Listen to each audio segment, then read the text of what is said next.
Bienvenidos.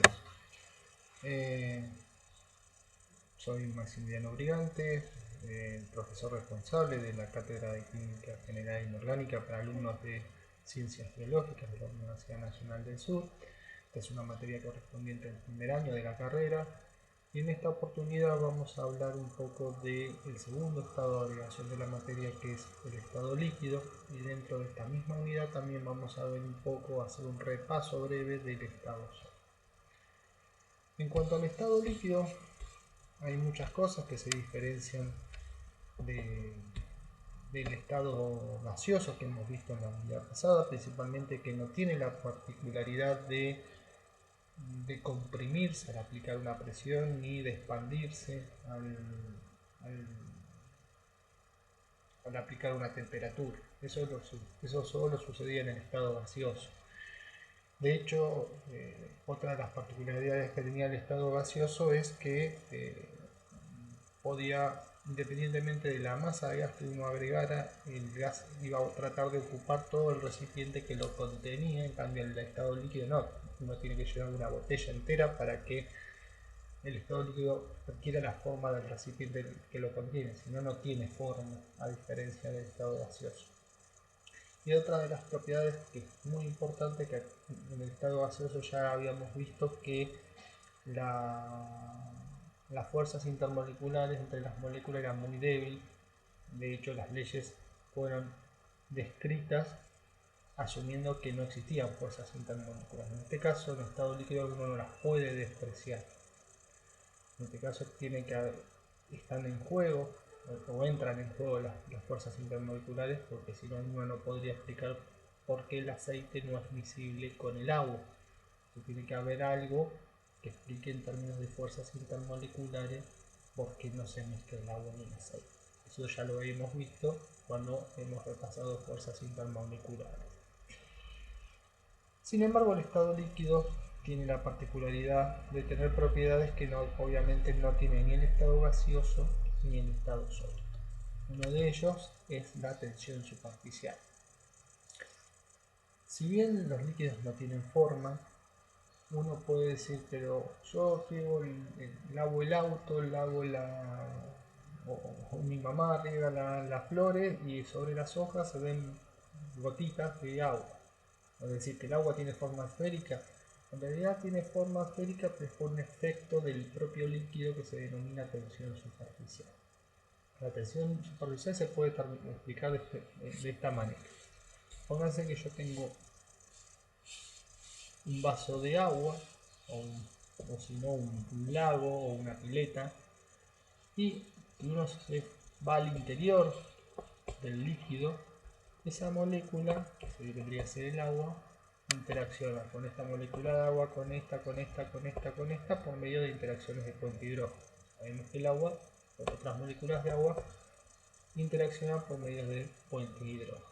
Entonces, de alguna manera, al interactuar con todas estas que rodea, de alguna manera se siente como jalada en todas direcciones. En cambio, las moléculas que se encuentran sobre la superficie del líquido son jaladas hacia los costados y hacia abajo, pero arriba no hay nada.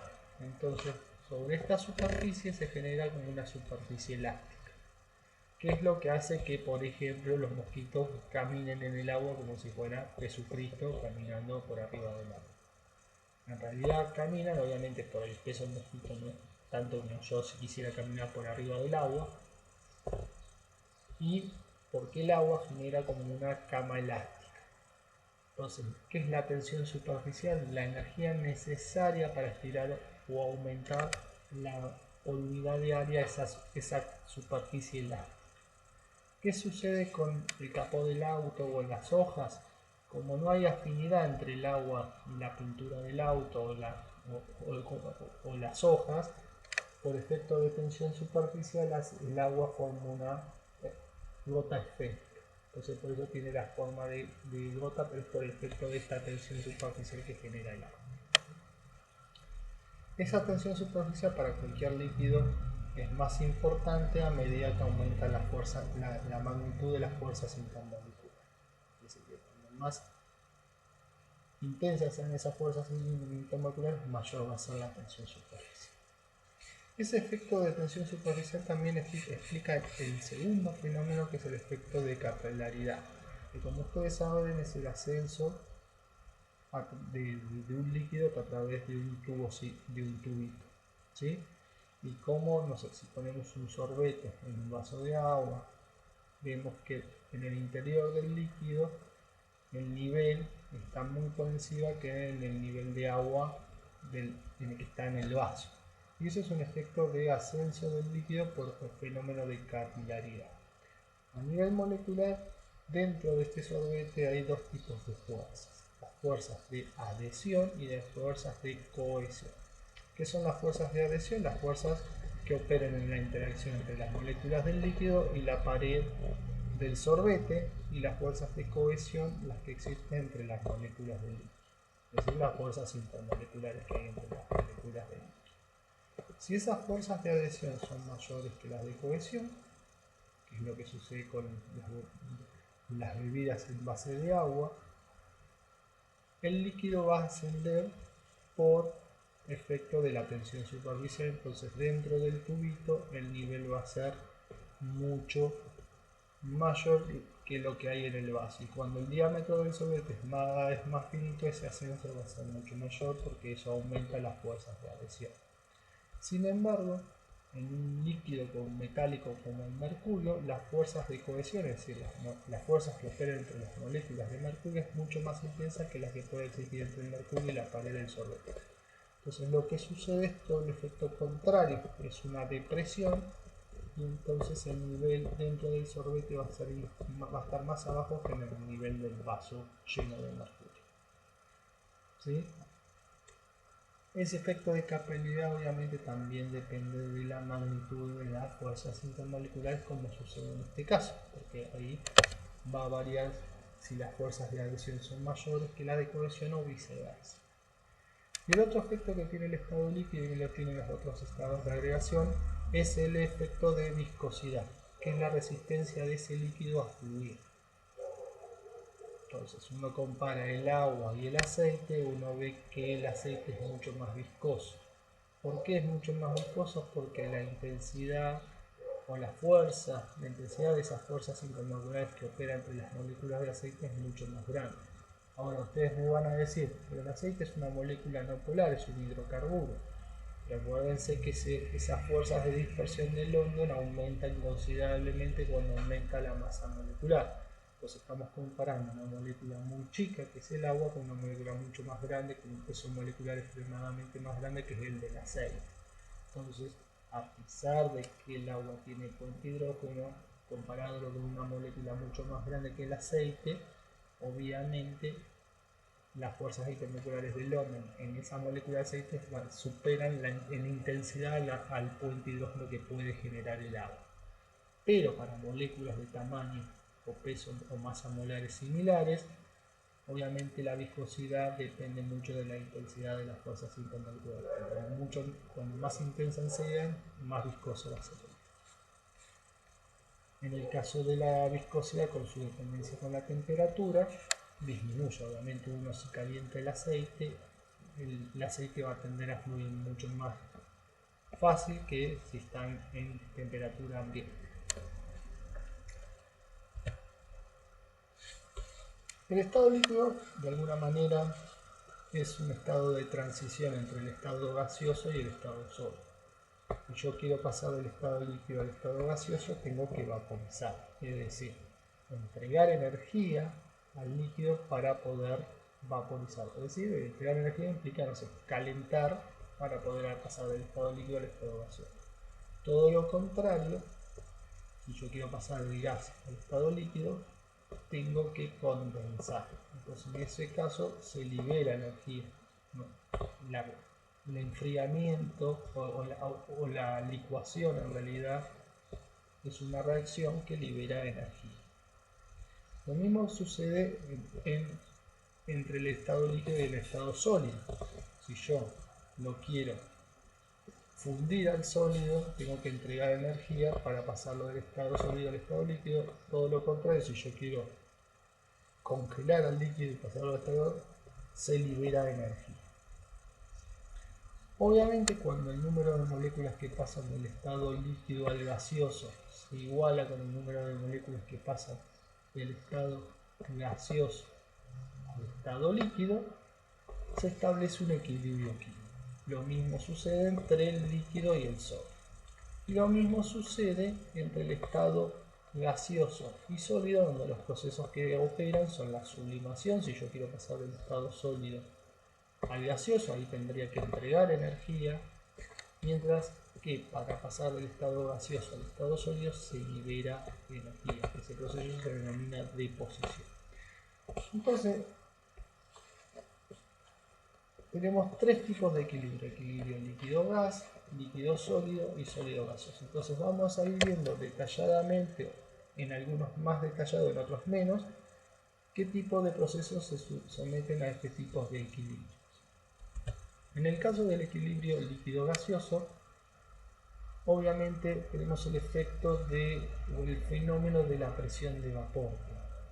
Como hemos visto en el estado gaseoso, si a un líquido no lo tenemos, está en un vaso y no lo tenemos tapado, el líquido con el tiempo se va a ir yendo, porque las moléculas superficiales tienen tendencia a pasar a la fase vapor, porque están en movimiento, tienen energía cinética y tienen tendencia a la fase vapor. Obviamente, más calor haga, más fácil que estas moléculas pasen a la fase vapor. Entonces, en menos tiempo el nivel del líquido va a ir disminuyendo. Pero también hemos visto, si a ese vaso lo tapamos, una tapa hermética, esas moléculas de gas van a escapar esas moléculas del líquido van a escapar a la fase de vapor, pero al chocar con la tapa va a generar el efecto contrario, que choquen con la superficie del líquido y sean retenidos. Entonces, cuando el número de moléculas que pasan a la fase de vapor se iguala con el número de moléculas que están en la fase de vapor y pasan al estado líquido, en ese estado de equilibrio, la fuerza que ejerce el gas sobre la superficie del líquido se denomina presión de vapor. Acuérdense que esta presión de vapor solo depende de la temperatura y no del volumen del líquido que hay presente. Además, obviamente, para diferentes líquidos, esa presión de vapor va a depender de las fuerzas intermoleculares. Tengan en cuenta, si ese líquido tiene fuerzas intermoleculares muy intensas, va a preferir quedarse con el líquido antes de pasar a la fase vapor. Todo lo contrario, si este líquido tiene fuerzas intermoleculares muy débiles, es mucho más propenso a que pase a la fase de vapor, ¿sí? Porque las interacciones son muy débiles entre las moléculas del líquido. Y esto se puede observar en esta siguiente figura. Yo tengo una serie de líquidos. El éter dietílico tiene una fórmula carbono, hidrógeno 3, carbono, hidrógeno 2. Ese último carbono está unido al oxígeno. Luego de ese oxígeno está carbono, hidrógeno 2, carbono, hidrógeno 3. Es decir, esa molécula tiene polaridad porque tiene ese oxígeno con pares de electrones libres, pero la fuerza intermolecular es dipolo-dipolo.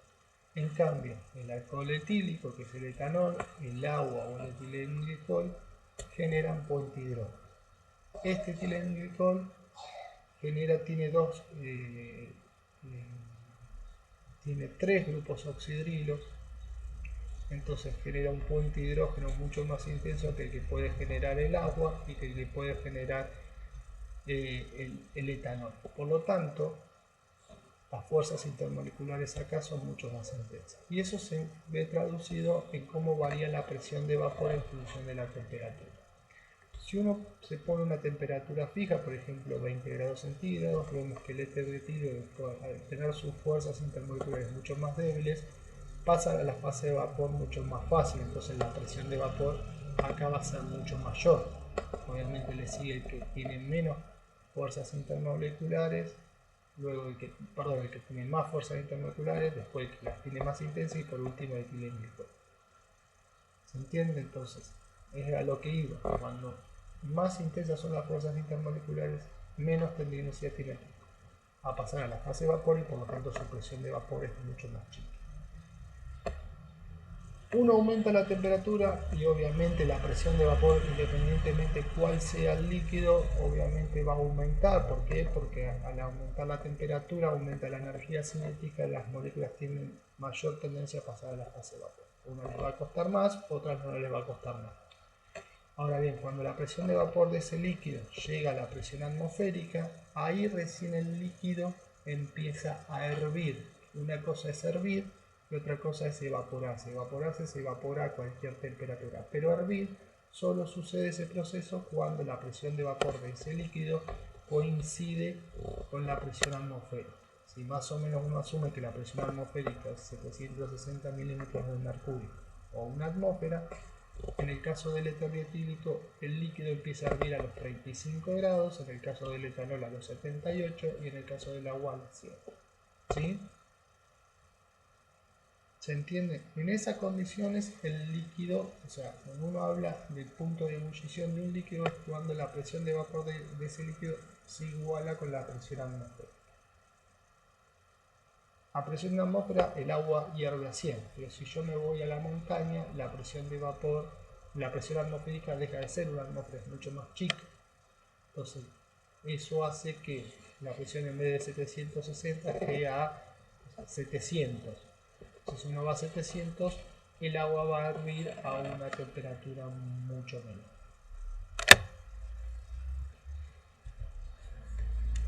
En base a este equilibrio líquido-vapor aparecen una serie de definiciones o de variables a tener en cuenta.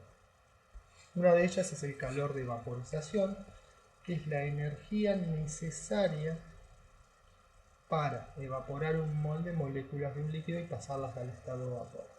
Normalmente esto lo vamos a ver cuando veamos termoquímica, esto se denomina entalpía de vaporización y las unidades que normalmente se utilizan son en kilojoules o kilocalorías.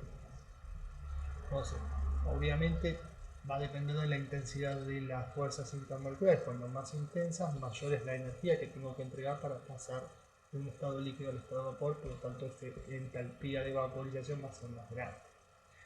El punto de ebullición, como hemos visto, es la temperatura cuando la presión de vapor de ese líquido es igual a la presión atmosférica o a la presión exterior. Y después estos temperatura y presión crítica son variables donde nos indica a qué temperatura o presión mínima una sustancia existe como líquido. ¿A qué voy con esto? Exceptuando los gases puros que uno encuentra en la naturaleza, oxígeno, nitrógeno, los gases nobles, cloro y flúor, después todas las sustancias que están en estado gaseoso están en fase vapor, es decir, son sustancias que en condiciones normales están en estado líquido. Por ejemplo, el agua está en estado líquido en condiciones normales. Entonces, si yo lo paso a la fase gaseosa, sí, el agua es gas, pero en realidad es fase vapor.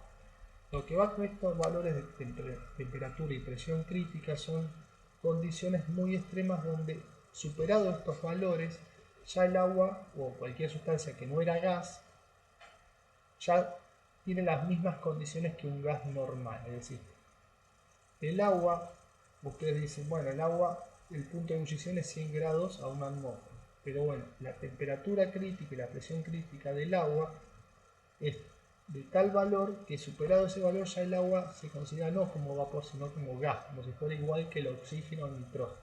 Entonces, ¿cuál es la diferencia o la principal diferencia entre un gas y un vapor? Yo un vapor con solo aplicar una presión lo vuelvo a licuar, es decir, lo vuelvo a pasar al estado líquido. En cambio un gas no solo lo licúo con aplicar presión, tengo que aplicar presión pero también disminuir la temperatura. ¿Hasta qué temperatura tengo que disminuir? Hasta pasar la barrera o bajar la barrera de su temperatura crítica. ¿Se entiende? Todas estas variables que hemos visto acá, todas dependen directamente proporcionadas a la magnitud de las fuerzas intermoleculares. Cuanto mayor son, mayores van a ser los valores de calor de vaporización, temperatura de ebullición, temperatura y presión. Por ejemplo, en este recuadro vemos diferentes tipos de compuestos y uno compara, por ejemplo, el agua y el sulfuro de hidrógeno. El agua tiene punto hidrógeno, el sulfuro de hidrógeno tiene dipolo-dipolo. Y eso se traduce mucho en los valores de presión y temperatura crítica. El agua tiene temperatura crítica de alrededor de 648 Kelvin, más o menos 350 grados centígrados. O sea, no es 100 grados. Ahí, a una temperatura de 350 grados centígrados, sí, 273, sí, 380 más o menos, y 200 atmósferas, en esas condiciones el agua recién podría estar como un gas normal. ¿Sí? Mírenlo, compárenlo estos valores con el valor del argón. La presión de la temperatura crítica o del dióxido de carbono. El dióxido de carbono es una molécula no polar, entonces los valores son mucho más chicos que el del agua que es puente hidrógeno. O más chico incluso que el amoníaco. O sea, que genera puente hidrógeno, pero menos intenso que las que genera el agua. Y todos estos valores van a depender directamente de la magnitud de las fuerzas intermoleculares. En cuanto al equilibrio líquido-sólido, ahí están los efectos de fusión y solidificación o congelación. Entonces van a haber parámetros similares a los del equilibrio líquido-gaseoso, como la temperatura de fusión y el calor molar de fusión. Entonces, para una dada sustancia yo puedo tener una sustancia en el estado sólido, si le sigo entregando calor, aumento su temperatura, pero va a llegar a un punto donde va a haber el equilibrio, va a encontrarse con el equilibrio sólido-líquido. En el equilibrio sólido-líquido, lo que sucede es que el número de moléculas que pasan del estado sólido al estado líquido se iguala con el número de moléculas que pasan del estado líquido al estado sólido, es decir, se establece un equilibrio químico. Entonces, para el caso particular del agua, supónganse que tengo X cantidad de agua, 50 gramos de agua en estado sólido, es decir, tengo 50 gramos de hielo. Entonces, si yo le entrego calor, aumenta la temperatura del hielo, es decir, lo voy derretiendo, no es que lo estoy derritiendo, pero le aumento la temperatura hasta llegar a 0 grados. Ahí no digo que el hielo se fundió, sino que hay un equilibrio sólido-líquido. Entonces, una vez pasada esa barrera, ya pasado los 0 grados, ya el hielo ya está todo en estado líquido. Le sigo entregando calor, aumento la temperatura, en este caso del agua líquido, hasta llegar a los 100 grados. En ese caso aparece un nuevo equilibrio, que es en este caso el equilibrio líquido-gaseoso. Entonces, ahí es donde entra en juego el calor molar de vaporización. Una vez superado esa barrera, el agua líquida está en su fase de vapor completamente, entonces yo les puedo seguir entregando temperatura para aumentar la temperatura del vapor. ¿A qué voy con esto? Esto se denomina una curva de calentamiento, donde hay tres tipos. Para este caso del agua, este ejemplo que les estoy explicando, hay tres tipos de calor. Este calor correspondiente a este tramo, este calor donde está involucrado el calor de la difusión, este calor que está involucrado ya el agua en estado líquido, este valor que está involucrado el equilibrio líquido-gaseoso y este calor que está involucrado ya el agua en estado vapor. Esto se puede calcular, lo vamos a hacer en termoquímica.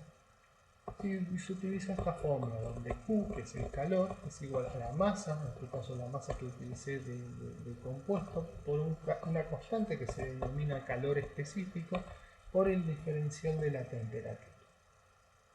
¿Sí? Que es la temperatura final menos la temperatura inicial.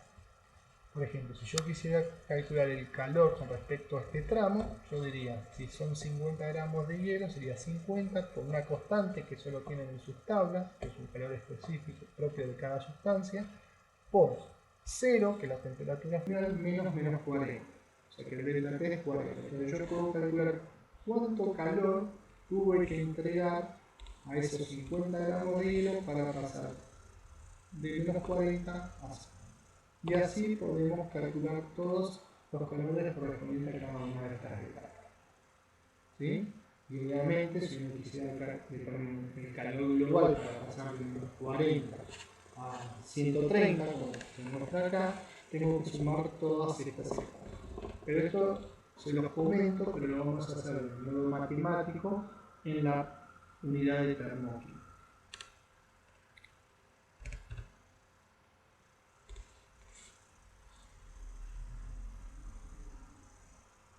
Por lo tanto, acá lo que vamos a hacer es una ejercitación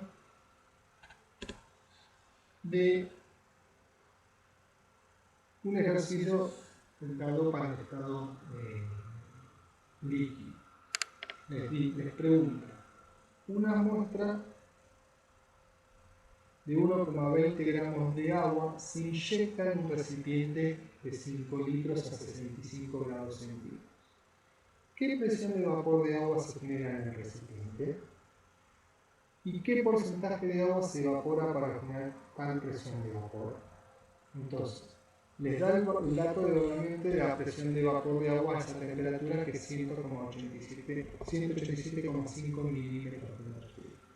Entonces, para calcular el inciso A, lo que ustedes necesitan es primero ver si todo lo que inyectan de agua en ese recipiente y en esas condiciones de volumen y temperatura va a estar todo en el estado gaseoso. Se va a evaporar. Entonces, ¿qué tendrían que hacer?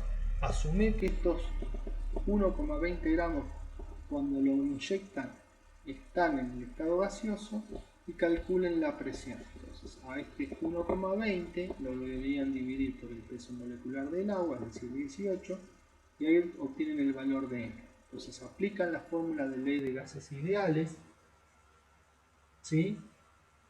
P por B es igual a N por R por T, y despejan el valor de P. Si ese valor de P es mayor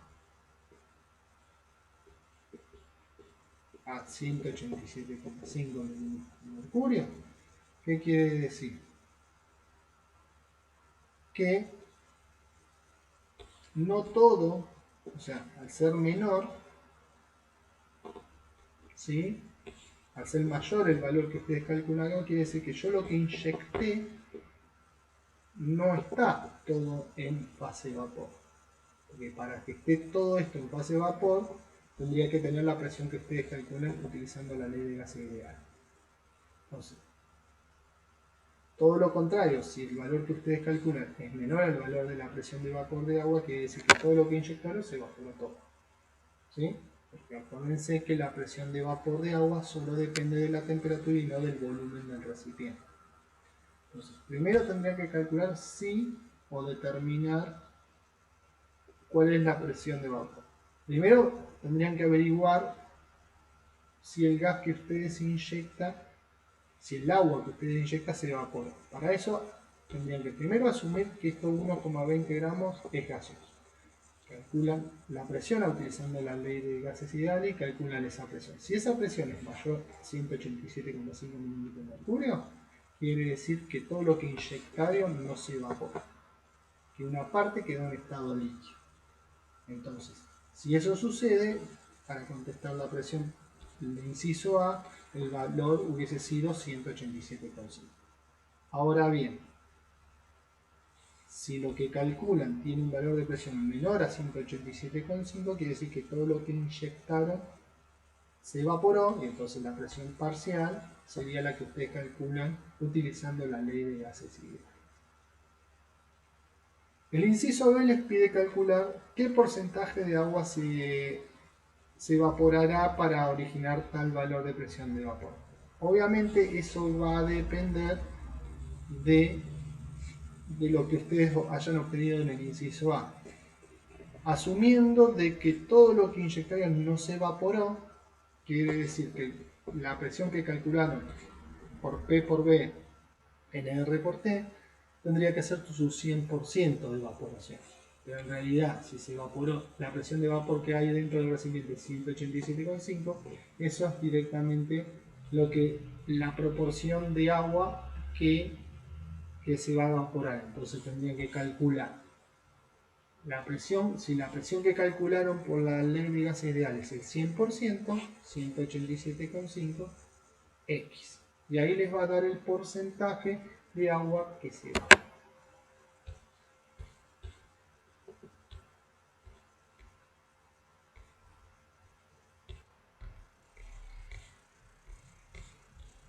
A continuación vamos a ver un poco dejando un poco el estado líquido, vamos a ver el estado sólido y algunas generalidades del